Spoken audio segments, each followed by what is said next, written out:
France 3 et la région Rhône-Alpes vous présentent le 51e Critérium du Dauphiné libéré du 7 au 12 juin. Entre Autun et Aix-les-Bains, chaque soir à 18h56, le point sur la journée. Le Mont Ventoux attend les coureurs, première sensation de la saison. Le 51e Critérium du Dauphiné libéré du 7 au 12 juin chaque soir à 18h56 sur France 3. Et arriver en solitaire, pourquoi pas, on pense à des gens du Dauphiné libéré.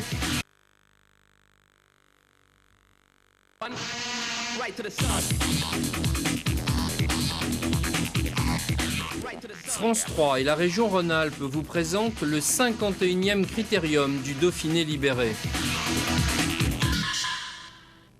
Bonsoir, cette étape nous emmène donc d'Autun jusqu'à la tour de Salvagny, dans la banlieue de Lyon. Une étape longue de 208 km, sans grosse difficulté majeure, c'est-à-dire qu'a priori elle est faite pour les sprinteurs. Mais attention, il y a quelques jeunes dans ce peloton du Dauphiné libéré qui veulent absolument se faire remarquer et arriver en solitaire, pourquoi pas. On pense à des gens notamment comme Vasseur ou comme Simon de l'équipe Crédit Agricole. Je vous rappelle qu'hier, c'est Armstrong qui l'a emporté au prologue avec 2 petites secondes d'avance sur Brochard. Aura-t-il le maillot jaune ce soir? C'est ce que je vous propose tout de suite de découvrir. Le résumé de la course. Seuls les grands du peloton peuvent annoncer « je vais gagner » et le faire.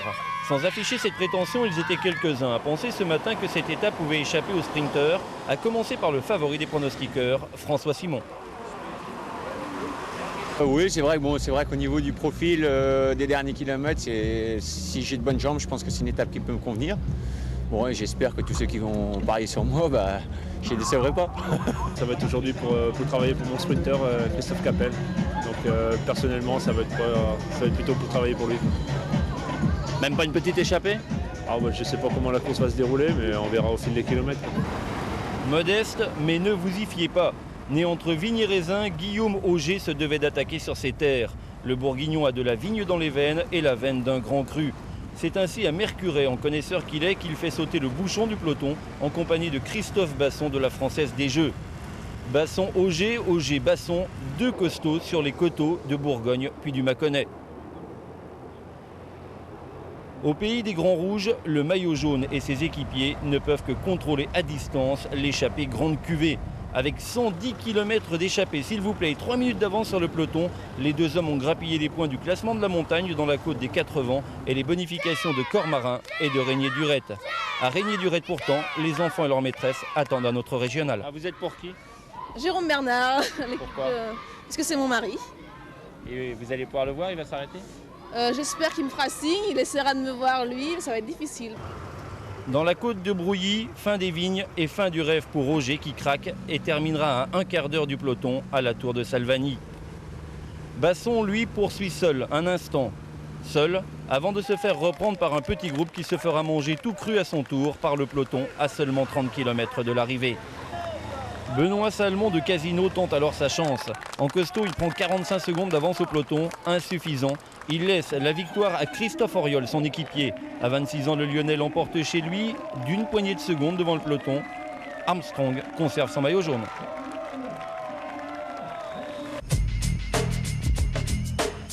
La lutte antidopage, les contrôles systématiques, l'émergence d'un sport propre constituent un formidable encouragement pour les jeunes coureurs qui, au sein du peloton, refusent systématiquement le dopage. Et il y en a.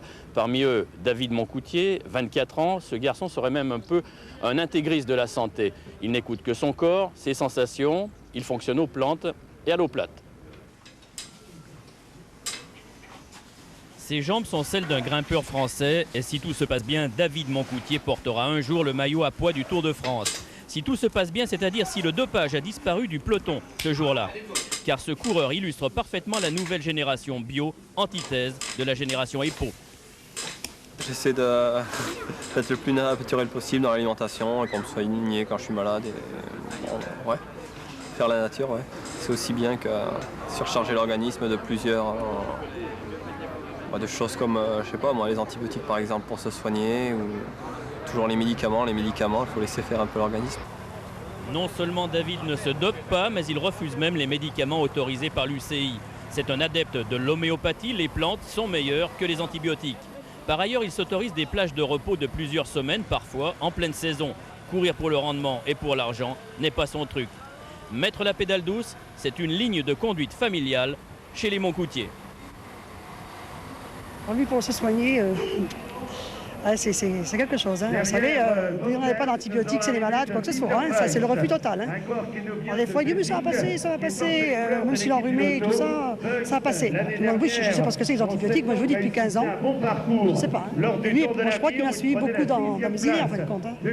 Avec ce qui se passe dans le monde du cyclisme, on voit que de courir sainement, eh bien, ça va devenir profitable, je pense. Parce que je crois que les équipes rechercheront plutôt des coureurs sains, peut-être sans palmarès important, mais qui de notre côté assurera la sécurité de cette équipe-là. David Moncoutier, 5e. Professionnel depuis 2 ans seulement, le jeune coureur du Lot effectue son premier Dauphiné. Le chrono solitaire du Ventoux devrait nous renseigner mercredi sur ses possibilités, mais quoi qu'il arrive, David boit déjà du petit lait en observant les ennuis des Goliaths gonflés à l'artifice.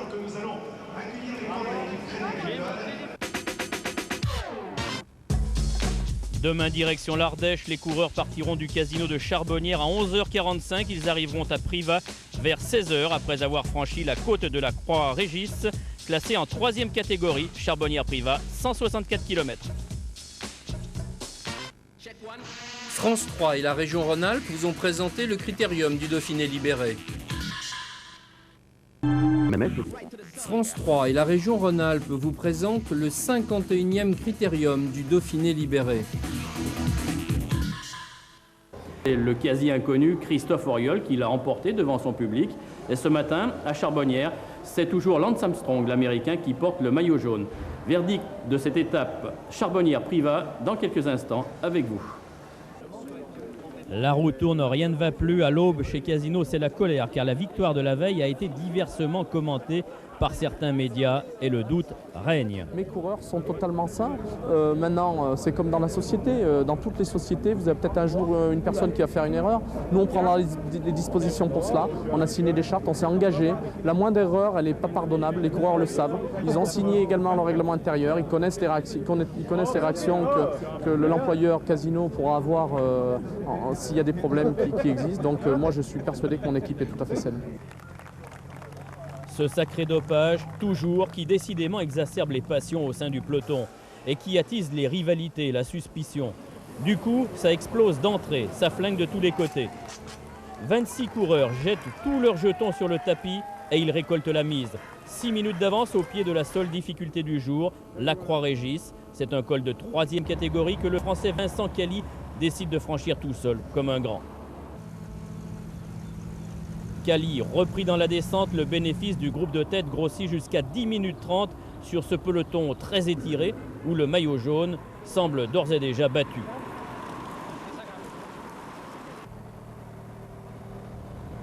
Du côté des échappés, 2 clients luttent justement pour endosser ce maillot jaune, Alexandre Vinokourov et Stéphane Hulot. Ils sont à égalité au général à 3 secondes seulement d'Armstrong. Au sprint bonification de Saint-Pierre-de-Boeuf, Vinokourov prend le meilleur et hop, 3 petites secondes de bonus dans la musette.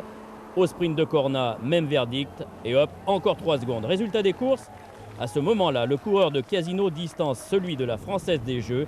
Vinokourov décroche le gros lot, il est le virtuel maillot jaune. Et que fait-on à l'arrière pendant ce temps? Eh bien, c'est la bataille du rail. Le peloton perd 30 secondes devant la barrière, mais se rattrape le long du Rhône grâce au Mistral. Le vent aux fesses, il revient à 3 minutes des échappés au moment de quitter la plaine pour gagner la montagne ardéchoise. Hélas pour Armstrong, l'Express US Postal sera finalement en retard au rendez-vous, car là-bas, dans l'ascension sur Privas, Alexandre Vinokourov quitte ses collègues d'échappée et décide de conclure en beauté. À 24 ans, le Kazakh, qui courait il y a peu en amateur à Saint-Étienne avec Pierre Rivory, décroche son premier maillot jaune, en attendant peut-être de porter celui du Tour de France le mois prochain. Au classement général ce soir, Vinokourov possède 17 secondes d'avance sur Hulot et 30 sur François Simon.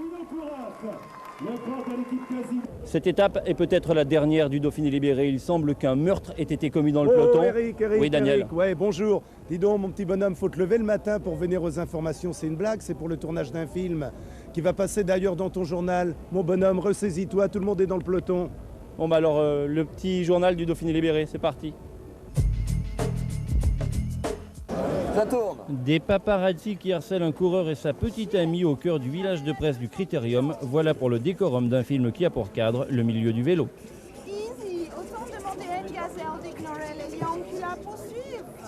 On prépare on est en repérage pour un long métrage qu'on va faire l'an prochain sur le Tour de France et sur le cyclisme en règle générale.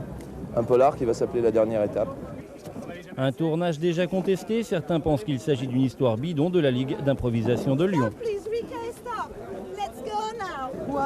C'est la télévision française, French Television. Oh, French TV. Yeah. Hi, French TV.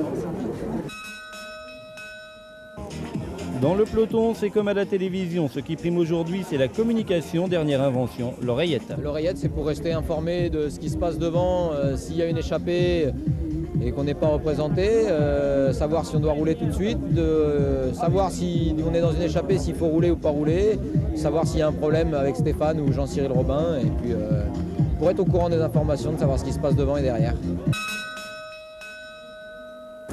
Autre innovation qui prend en compte les dernières technologies, le dérailleur assisté par ordinateur. Question, comment ça marche?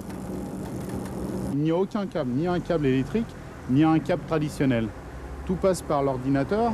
Dès qu'on donne une impulsion, aussi bien au niveau de la poignée qu'au niveau là, du computer, le dérailleur change automatiquement. Avantage pour les coureurs, une super précision. Pour l'instant, seule l'équipe Crédit Agricole en est équipée.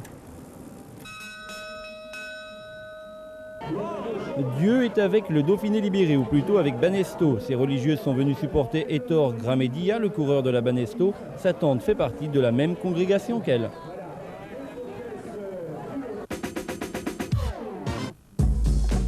Demain, place au géant du Critérium 99, le Mont Ventoux, 1900 mètres d'altitude. Le Mont Chauve et sa pente à 9% arbitrera le premier contre-la-montre, long de 21 km 600. Demain, place aux hommes forts et aux grimpeurs. France 3 et la région Rhône-Alpes vous ont présenté le Critérium du Dauphiné libéré.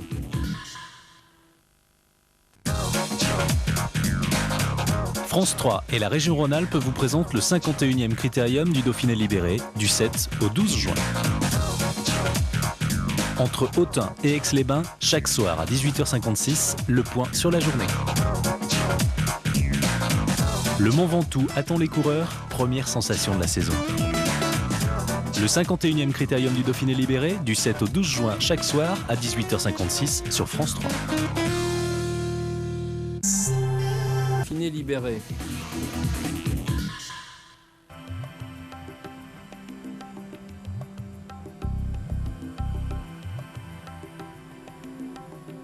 Des vignes de Vaqueras, des cerisiers de Flasson et même de plus bas, des oliviers de Carpentras à la vallée du Rhône, on l'aperçoit là-bas, tout là-bas, ou plutôt là-haut, toisant la Provence de son observatoire météo. Balayé par un vent qui rend fou, il est là, monstre de cailloux, devant toi, le Ventoux. Sur ces pentes escarpées, tu trouveras toujours un cycliste égaré, un quidam avide de triompher de ce massif monolithique, de ce géant mythique souvenir d'étapes historiques, de tous ces hicks nés d'un même couac. C'est mortel le Ventoux. C'est si dur que ça? On a déjà fait 6h30 de vélo. Et on a voulu faire une expérience exceptionnelle. Mais c'était incroyable. Tel que ça raide. Pour voir passer les cracks, d'autres, moins sportifs, ont choisi l'ascension en camping-car. Pour cela, le vélo avance de pair avec un apéro costaud. Il y a 3 ans, pour le Ventoux, on n'a jamais pu arriver sur le parcours. Hein. On a été arrêté à 6h du matin à Malocène. Cette fois-ci, on s'est pris en avance, on l'a vu la veille. Et pourtant, ce n'est pas le Tour de France. Nous sommes venus ce matin. Nous sommes montés au sommet, mais nous avions tellement froid que nous sommes redescendus ici. Voilà. Le Ventoux, où plane à jamais l'ombre de Tom Simpson. Le champion anglais a pour cimetière un désert de cailloux et une stèle fleurie de bidons, témoignage d'une émotion encore présente. Et puis, il y a cette épitaphe écrite par ses filles et que le vainqueur du jour devra méditer. Il n'y a pas de montagne assez haute.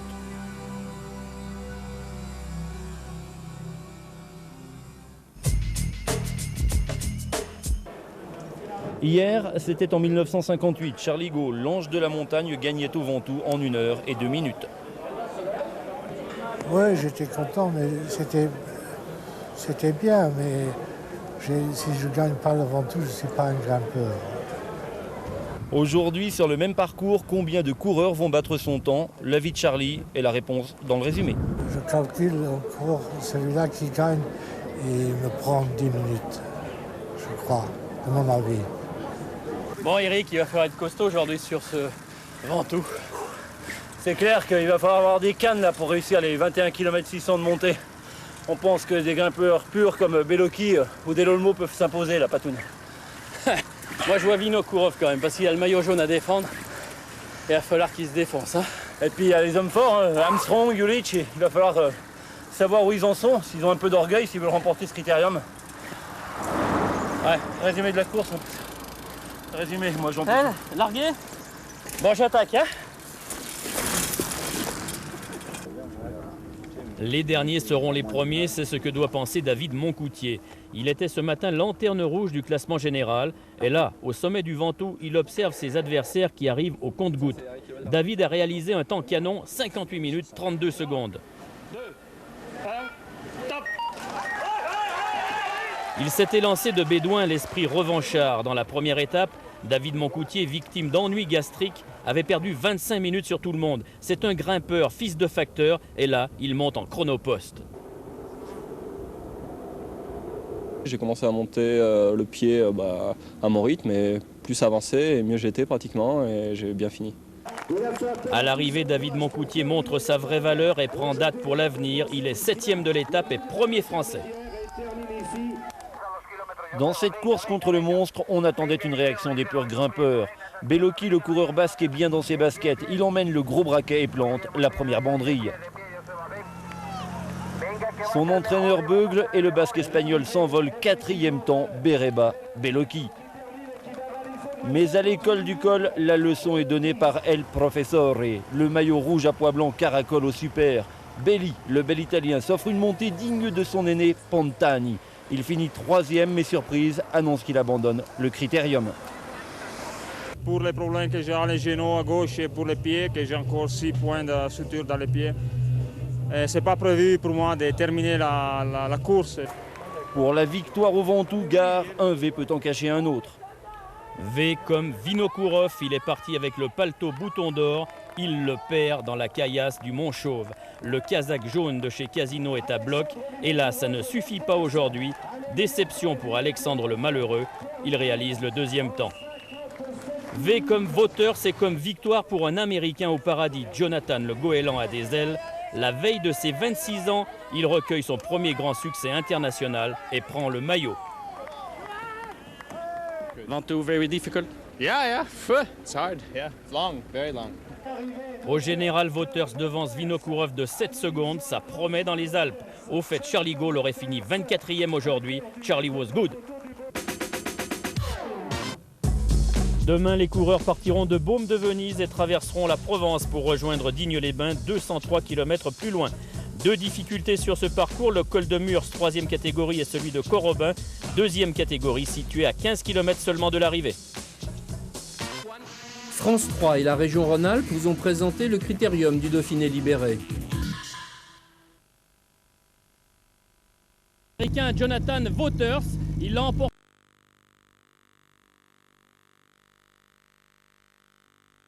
Il commence sous la pluie ce matin à Baume de Venise en Provence avec une route très humide. Une étape qui nous conduit à Digne-les-Bains avec un nouveau maillot jaune dans le peloton, l'Américain Jonathan Vauters. Il l'a emporté hier sur les pentes du Mont Ventoux. Mais attention, il ne possède que 7 secondes d'avance sur Alexandre Vinokourov, le Kazakh de chez Casino.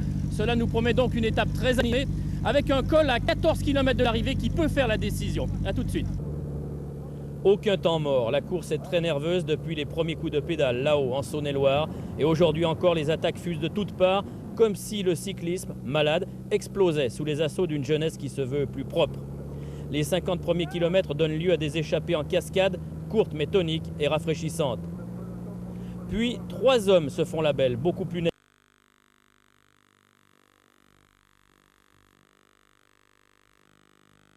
Cela nous promet donc une étape très animée avec un col à 14 km de l'arrivée qui peut faire la décision. A tout de suite.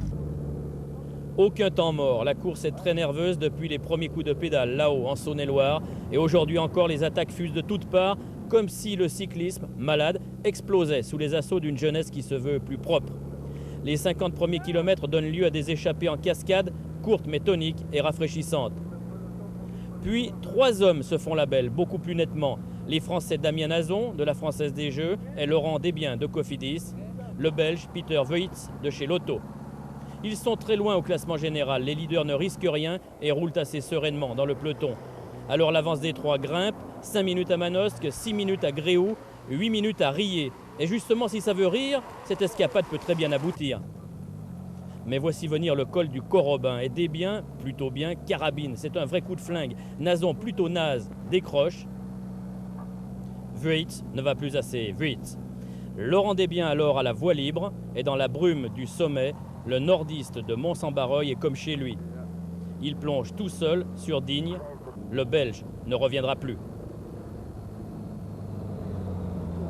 On avait fait une petite descente avant à bloc. J'ai vu qu'il y avait du mal à tenir les roues dans la descente et j'en ai profité. J'ai dit, si je bascule même avec 100 mètres d'avance, il va avoir du mal à aller me chercher. À Digne, sous les platanes et les guirlandes, c'est la fête à Lolo. Ce coureur aime les épreuves à étapes. L'an dernier, il avait porté quelques jours le maillot jaune du Tour. Il a 30 ans, c'est sa 14e victoire chez les professionnels.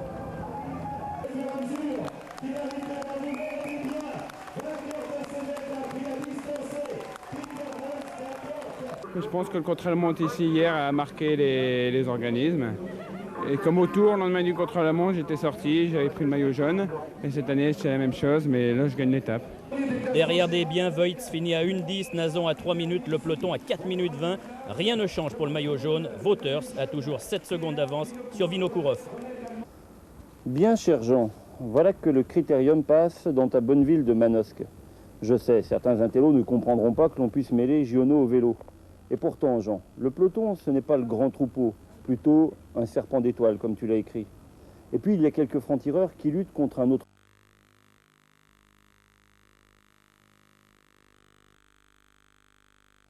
À Pontagny, mais pas seulement.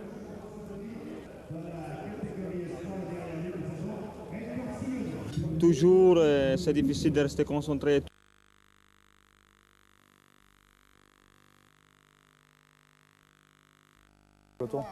Bonne question, mais là je serais incapable de vous le dire. Lussard, à part sur le toit, je vois pas où il peut être, mais il serait mieux sous le toit par le temps qu'il pleut. Non, il y a des guerriers dans le peloton, mais il n'y a pas de hussards. L'esprit hussard, pour le héros de Giono, c'est un savant mélange de combat et de liberté.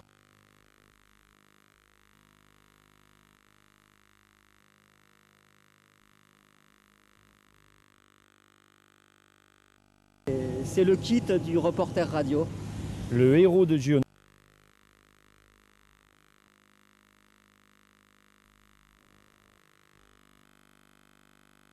« 214 km à mi-parcours le col Bayard, deuxième catégorie, peut favoriser des échappées. Les rouleurs devraient tenter leur chance avant la grande étape de montagne qui attend les coureurs samedi, arrivée à Grenoble à 16 h.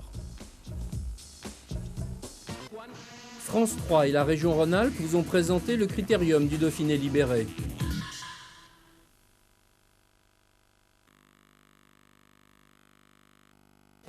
France 3 et la région Rhône-Alpes vous ont présenté le critérium du Dauphiné libéré. «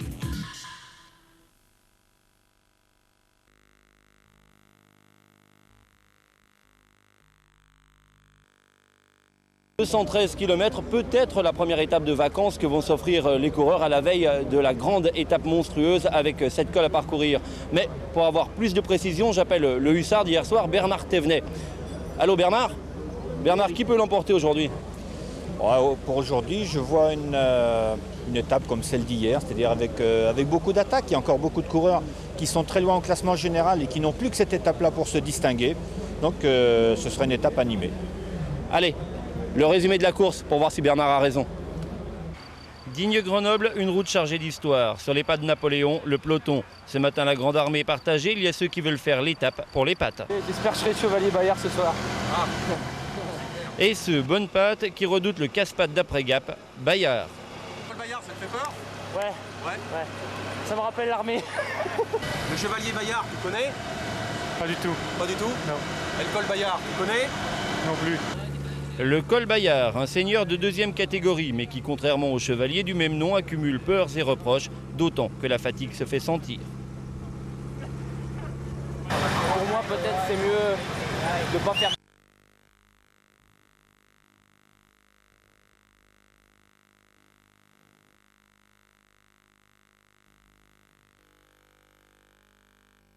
Au général, Wauters est toujours en tête avec 7 secondes d'avance sur Vinokourov et 3,32 sur Eulot. La route Napoléon n'a pas sacrifié les tsars du peloton.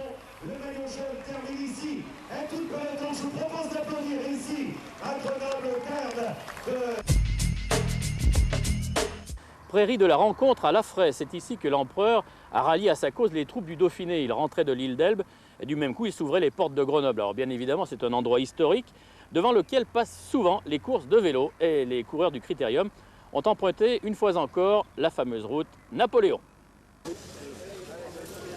Ce matin au bivouac de Digne, les hommes reprennent des forces. Le soleil rappelle un peu celui d'Austerlitz. Les canons de 75 sont en ordre de bataille.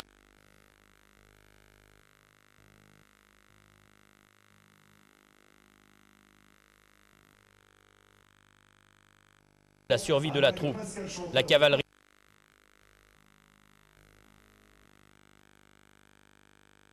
Et à la veille d'une montagne de péril, les soldats du pneu se refont une santé.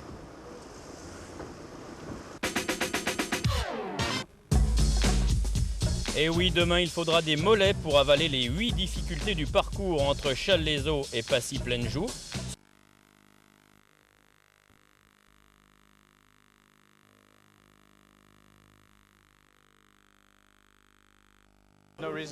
Il n'y a pas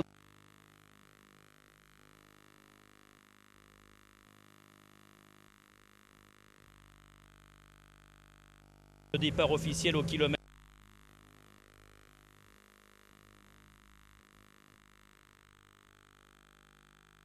Les voitures d'invités.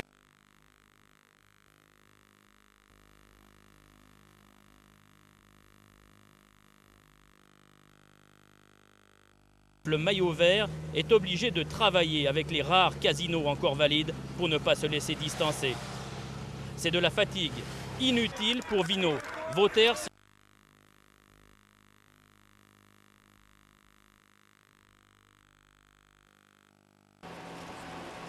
Quelques secondes derrière le Kazakh, Vinokourov sent qu'il peut revêtir la casaque jaune. Il a regardé Wauters, il l'a senti mal. C'est l'heure d'In Vino Veritas. L'Américain a décroché, il ne peut rien, il n'en peut plus.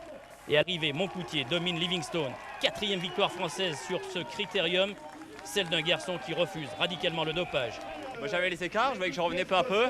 Et quand je suis revenu à 5 bornes de l'arrivée, je me suis dit allez, c'est maintenant ou jamais, et j'ai tout donné. Vinokourov arrive 7e de l'étape, il prend le maillot jaune avec 1 minute et 14 secondes d'avance sur l'Américain Wouters. Rien n'est joué.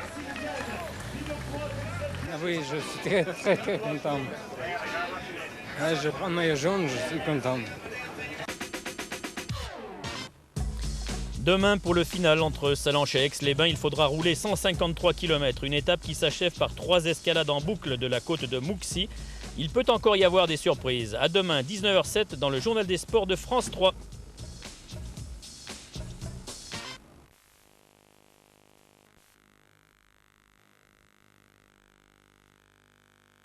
La surprise générale revêt la tunique jaune.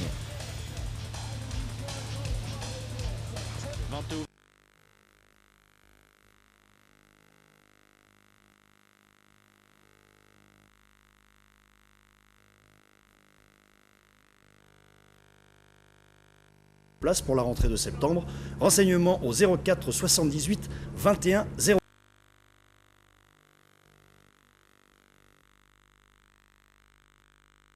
Quelques heures avant les coureurs officiels, par de jeunes espoirs d'une section cycliste de sport-études de la région. Ils ont couru les 50 derniers kilomètres de chaque étape. Une manière d'apprendre le métier sur le tas pour ces jeunes de Vaux-en-Velin et de Saint-Étienne. Et la possibilité surtout de prendre des contacts avec des directeurs d'équipe ou des sponsors éventuellement. Un vrai stage grandeur nature donc, cette section sport-études qui organise un recrutement le 23 juin. Il reste encore des places pour la rentrée de septembre. Renseignements au 04 78 21 05 66. Allez, on change de pneumatique pour une petite partie de karting. Nous allons faire la connaissance de Laurent Mazière.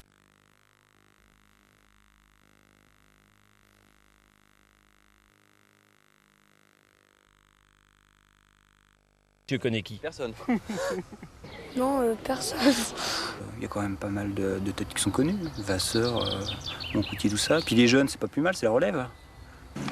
Monsieur verra donc passer Basson, coureur nouvelle génération de celle qui n'a pas une once de dopage dans les bagages. Normal donc qu'il transforme son échappée en promenade de santé. Au pont de l'Abîme, à Cussy, Basson creuse l'écart avec le peloton, 5-15 d'avance. Il est parti pour Aix, la fleur au fusil. Dans la côte de Mouxy, à gravir 3 fois, Christophe, en fier à bras, résiste au retour du peloton et l'emporte pour la première fois. Au début, je voulais faire le kilomètre 0. Mais bon, dans l'équipe, ils m'ont dit d'attendre un peu. Et donc après, j'ai essayé de partir dans la descente et voilà, quoi, ça a marché. J'ai creusé, j'ai essayé de gérer et puis voilà. Dans ce Dauphiné, les Américains aussi ont brillé. Logique donc que Lance Armstrong remporte le sprint.